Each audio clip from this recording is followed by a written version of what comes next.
Well, good morning, everybody. This is Pastor Jay, and I'm coming to you from the vicarage, and we are here today to do our Monday Digging Deeper devotional. And all this week, we'll be digging deeper into Acts chapter 18, verses 1 through 17, and what it has to tell us about how we carry out the ministry of the church in this day.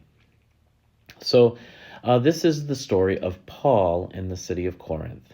And today we're just going to read this passage, and then we're going to jump into it more tomorrow.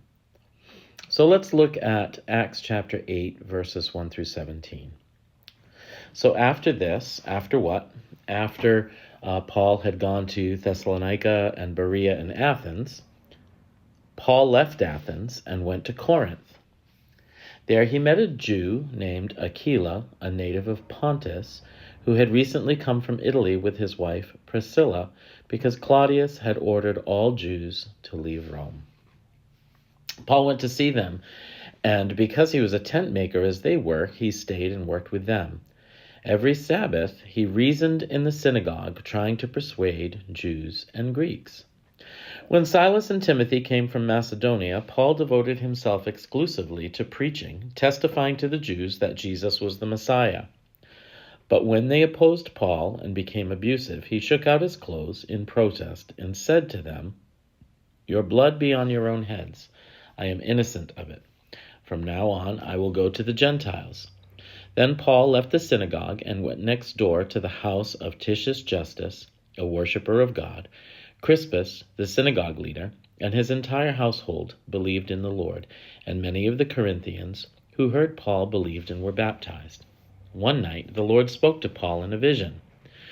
"Do not be afraid. Keep on speaking. Do not be silent, for I am with you, and no one is going to attack and harm you, because I have many people in this city." So Paul stayed in Corinth for a year and a half, teaching them the word of God. While Gallio was proconsul of Achaia, the Jews of Corinth made a united attack on Paul and brought him to the place of judgment. "This man," they charged, "is persuading the people to worship God in ways contrary to the law." Just as Paul was about to speak, Gallio said to them, "If you Jews were making a complaint about some misdemeanor or serious crime, it would be reasonable for me to listen to you.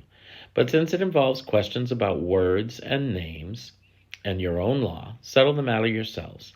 I will not be a judge of such things." So he drove them off.